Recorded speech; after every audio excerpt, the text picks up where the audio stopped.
Welcome to Unbox to Lead, featuring our guest, Christina Cooper-Sanford. We are excited to offer an exciting Women's Leadership Bootcamp on March 21st called Ascending with Grace, Thriving with Power, The Unstoppable Journey When Black Women Rise. We want to explore the powerful role of Black women in the workplace. To learn more and to register, click on the link in the description.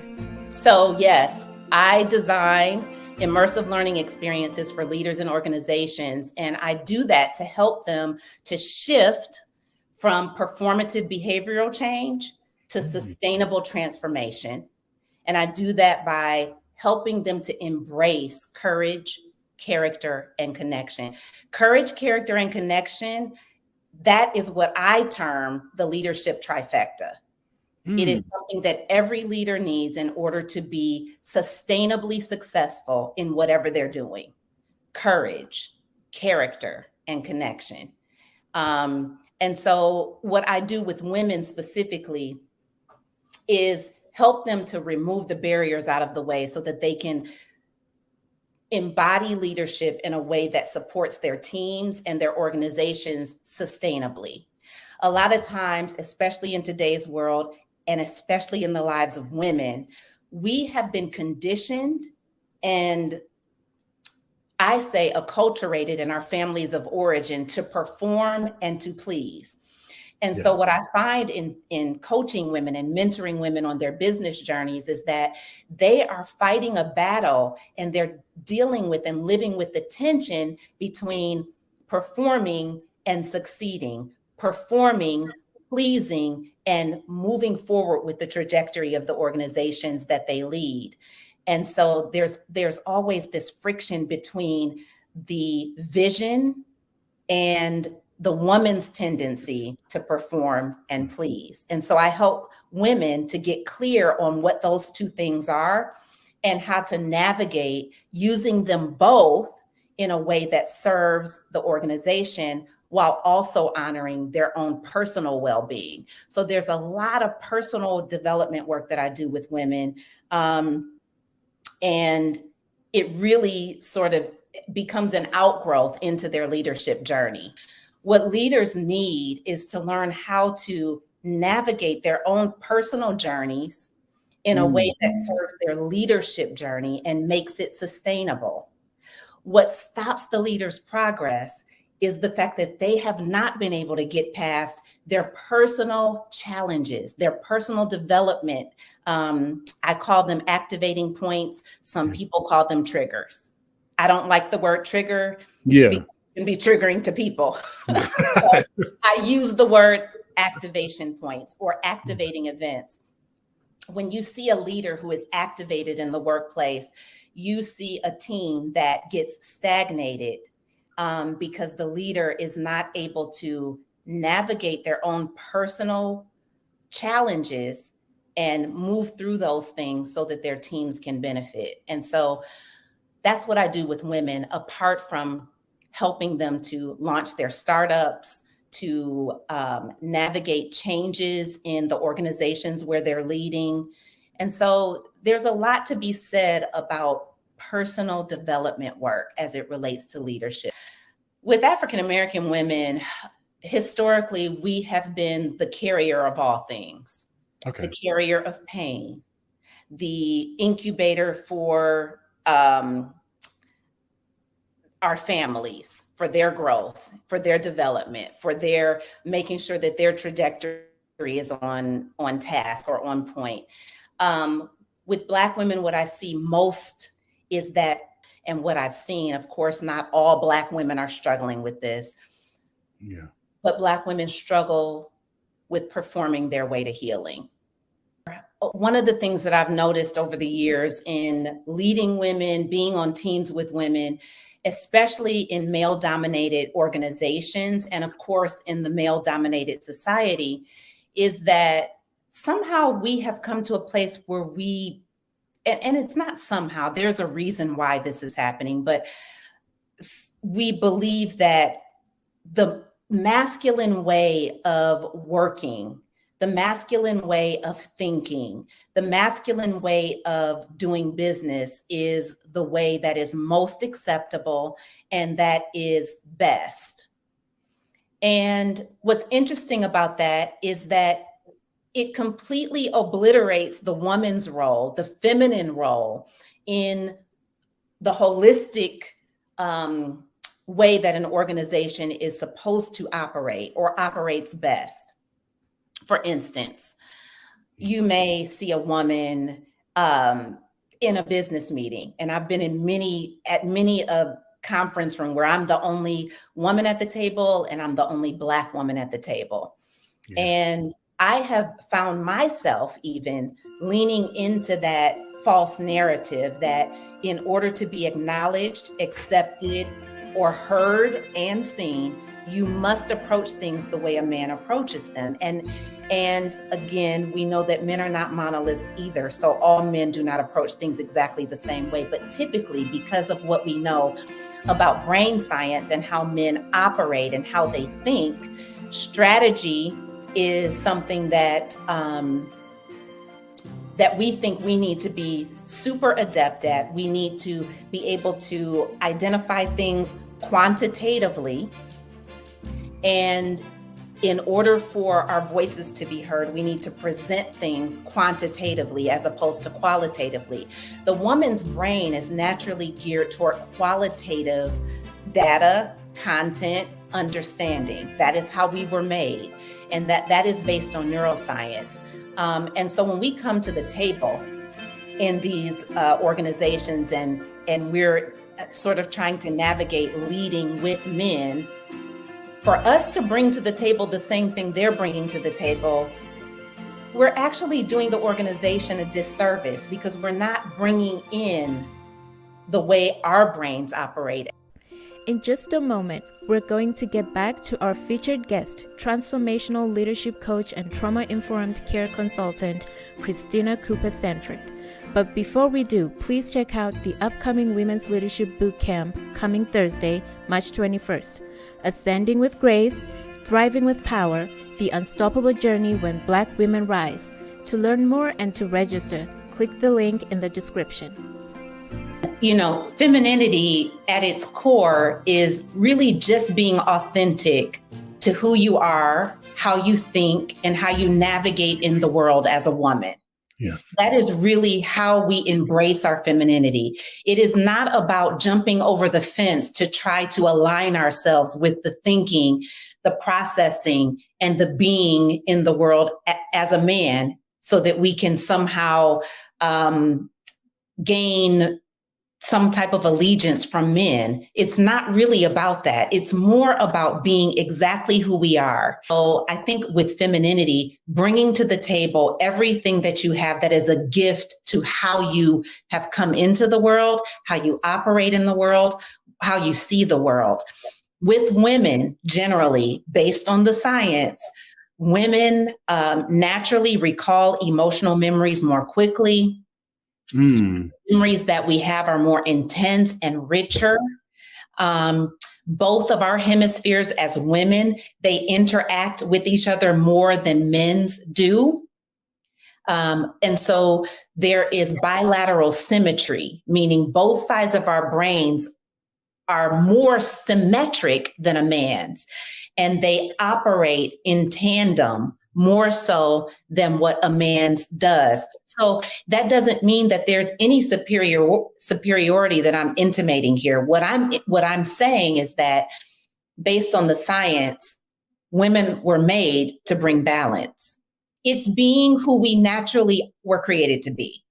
And so the challenge in being authentically who we were created to be is that as women in leadership, we have a tendency to lean into what appears to be the most acceptable way, which is the mainstream male-dominated or patriarchal way of running things.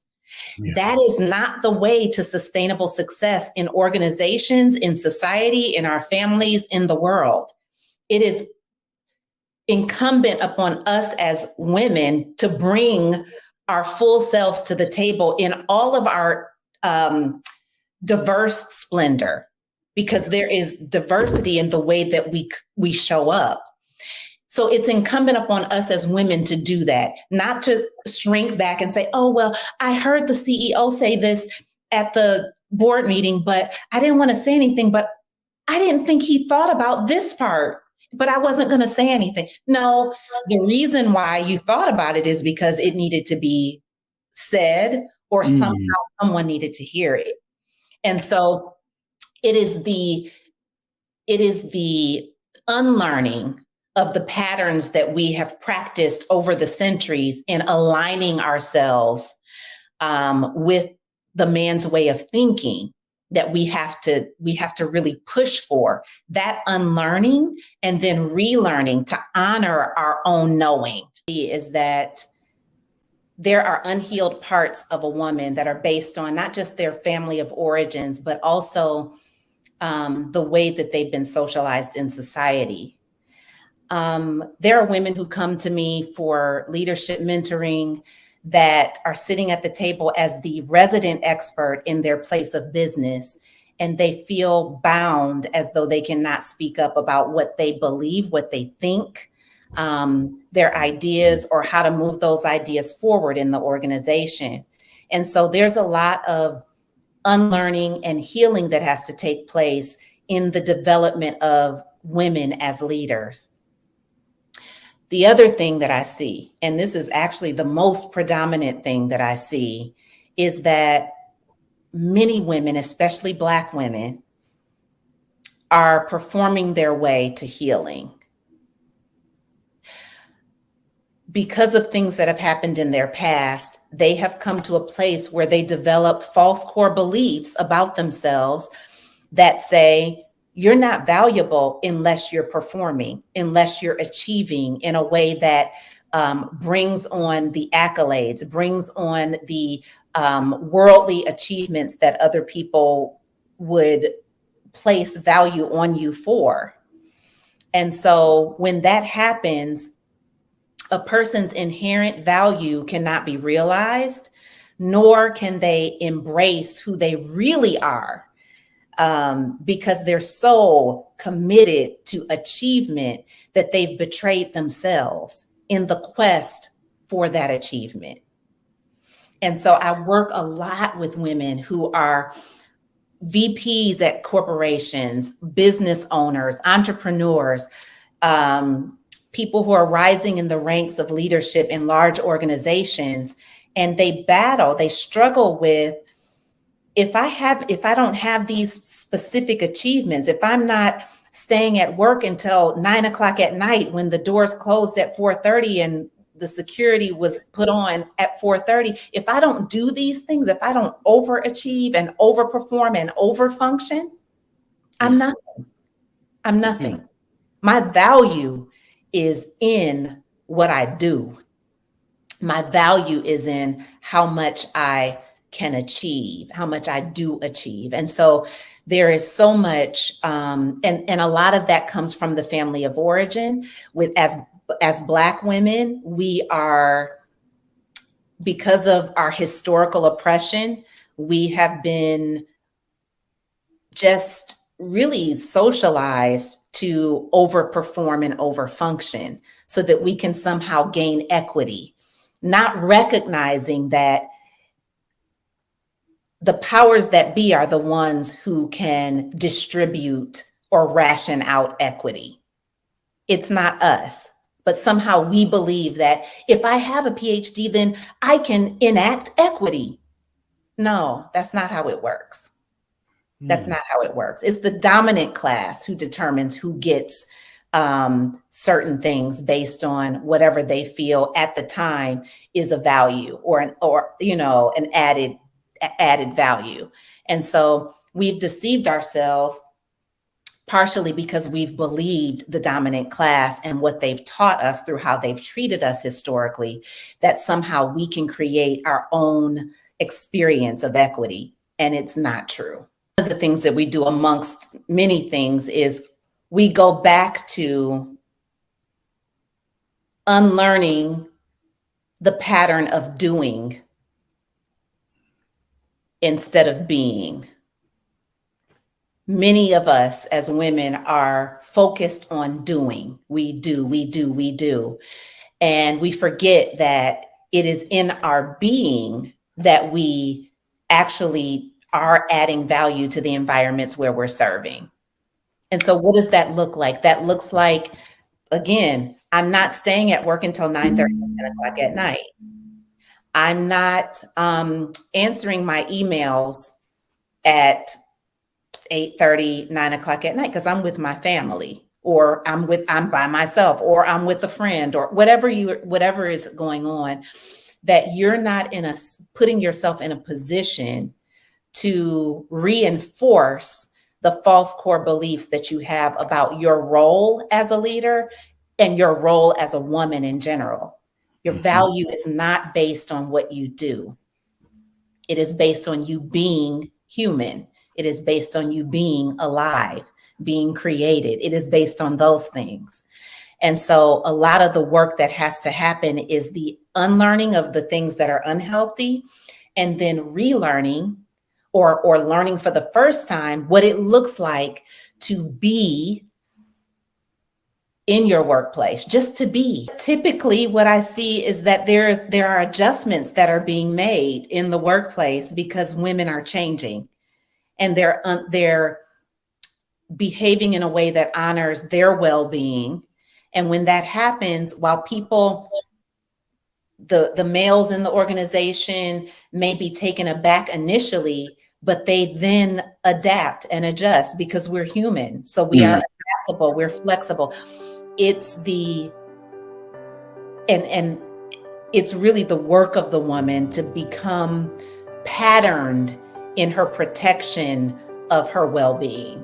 But when it comes to supporting her on her corporate journey, or on her nonprofit leadership journey, or her education, whatever sector she's in, whatever realm she's in, it's asking her what she needs, and also having a conversation with her about her frustrations without inserting your solution.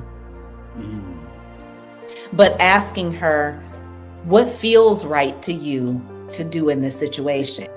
Not, well, you need to go tell him you're not going to do that, because who wants to be at work until 10 o'clock at night? That's not okay. I mean, we got kids, you got to feed them. We got to go to, you can do all of that, but asking her what she needs, what she is sensing inside of herself. So it brings you back to honoring her own inner knowing.